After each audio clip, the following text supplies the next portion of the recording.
രുചി ഒട്ടും കുറയാതെ കേടാകാതെ കുറച്ച് ദിവസം കറികൾ ഉപയോഗിക്കാൻ ഒക്കുമെങ്കിൽ നല്ലതല്ലേ?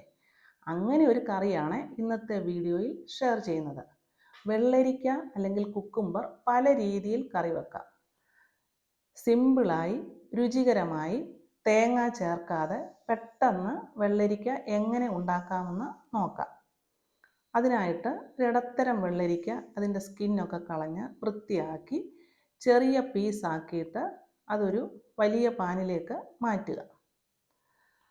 ഒത്തിരി ചെറുതുമാകണ്ട, വലിയ കഷ്ണങ്ങളും ആകണ്ട, മീഡിയം സൈസ് കഷ്ണങ്ങൾ.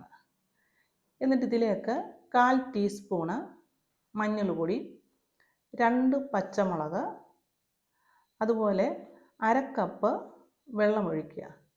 വെള്ളം കൂടുതൽ ഒഴിക്കരുത്. കുക്കുംബറിനകത്ത് വെള്ളമുണ്ട്, അതുപോലെ നമ്മൾ പിന്നീട് തൈരൊക്കെ ഒഴിക്കുന്നതാണ്.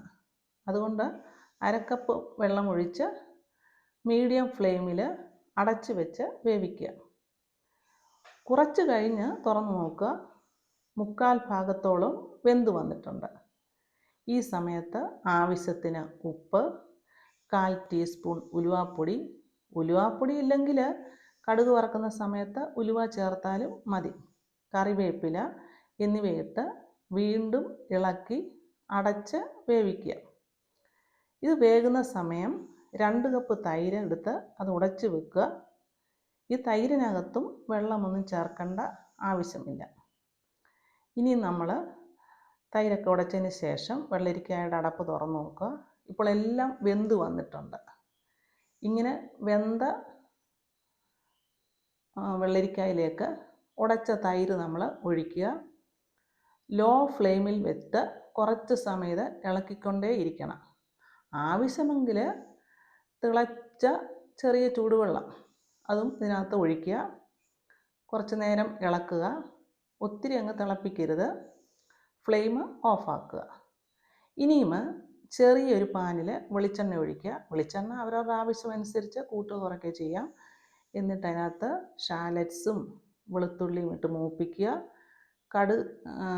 അതിന് ശേഷം അതിനകത്തോട്ട് അതൊന്ന് റോസ്റ്റായി വരുമ്പം ചെറിയ ജീരകവും 3-4 വറ്റൽമുളകും ഇടുക. ഫ്ലെയിം ഓഫാക്കുക. കുറച്ച് കറിവേപ്പിലയും ലേശം മുളക് പൊടിയും കായപ്പൊടിയും ഇടുക. ഈ വറവ് വെള്ളരിക്ക മോര് കറിയിൽ ഒഴിക്കുക. സാവധാനം ഇളക്കുക. വളരെയധികം ആരോഗ്യ ഗുണമുള്ള, ഉടൻ തന്നെ ഉപയോഗിക്കാൻ കഴിയുന്ന ഈ കറി നിങ്ങൾക്ക് തലേദിവസമേ തയ്യാറാക്കി വെക്കാൻ പറ്റുന്നതാണ്. തലേദിവസം തയ്യാറാക്കി വെക്കാൻ പറ്റുന്ന ഈ കറി നിങ്ങളുടെ ഓണസദ്യയ്ക്ക് രുചിയാകട്ടെ. ഈ കറി നിങ്ങൾക്ക് ഇഷ്ടമായെങ്കിൽ, ഈ രുചികരമായ ഹെൽത്തിയായ കറി ഇഷ്ടമായെങ്കിൽ ലൈക്ക് ചെയ്യുക, ഷെയർ ചെയ്യുക, കമൻറ്റ് ചെയ്യുക.